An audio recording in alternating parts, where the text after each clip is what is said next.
this kind of dreary Wednesday morning. But hopefully when we get to where we need to go, it'll be bright and sunny. But even if the weather doesn't cooperate, at least my attitude is going to be all good. Because right now I'm on vacation. And what better way to spend a vacation than to do a blues trail ride all the way down to the Gulf Coast, the Mississippi Gulf Coast at that. Why don't you come along and ride with me? I'm sure we're going to have a great time. I'm on vacation.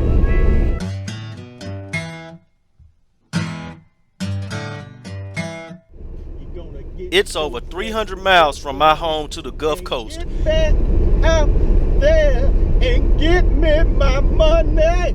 Even though at this point I've only traveled approximately 75 miles. Oh my God, I'm pitiful. On the way to the Gulf Coast, I'm going to visit a blues trail marker at Pineywood School outside of Jackson, a blues marker in Laurel, and 2 blues markers in Hattiesburg, Mississippi.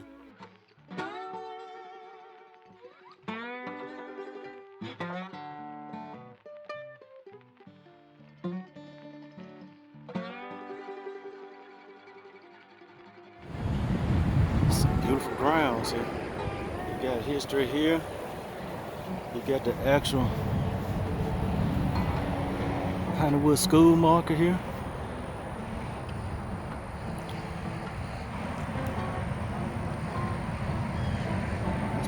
Directed the music program at Coahoma Junior College. That's pretty cool. So now we're about to head to Jones County in Laurel, Mississippi to see the blues marker named Jones County Blues. Let's roll.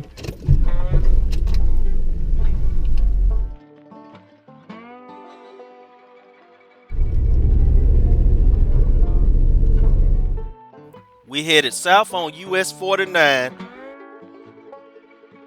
and picked up US 84 in Collins, Mississippi, eastbound and down.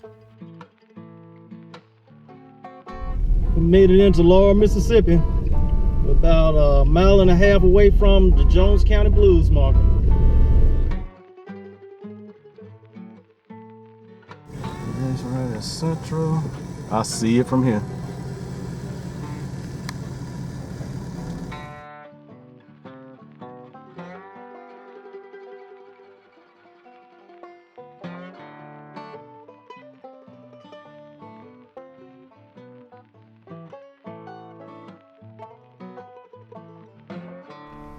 All right, everybody, that was Jones County Blues in the beautiful city of Laurel, Mississippi. All right, let's head on to Hattiesburg.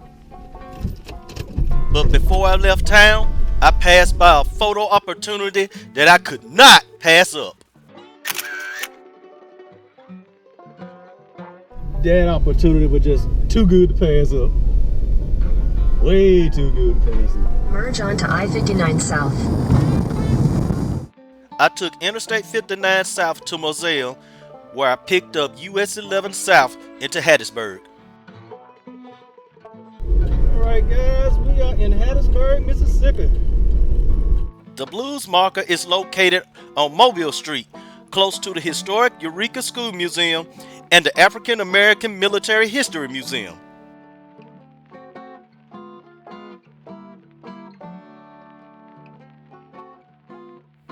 I'm just overlooking what appears to be a museum.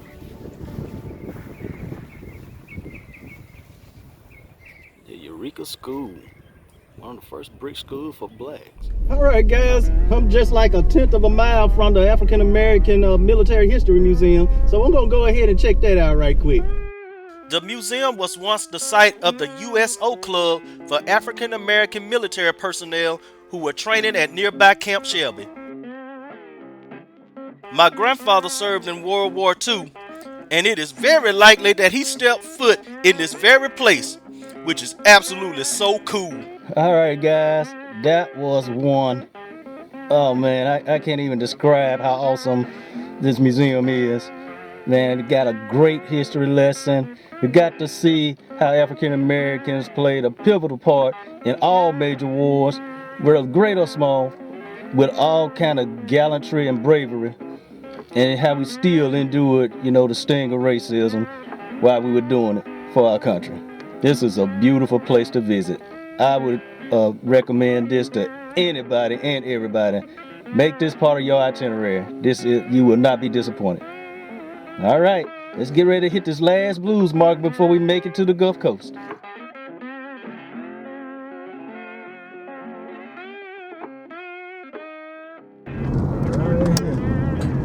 Your destination is on the left.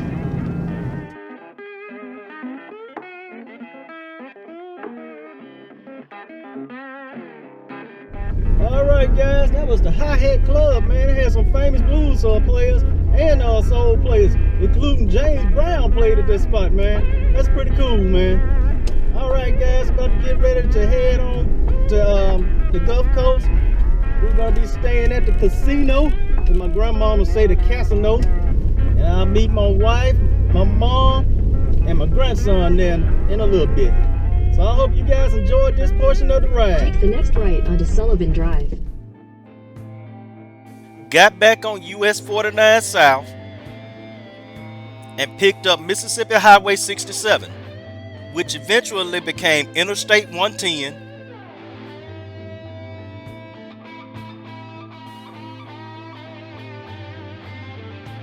and looped over the Gulf of Mexico.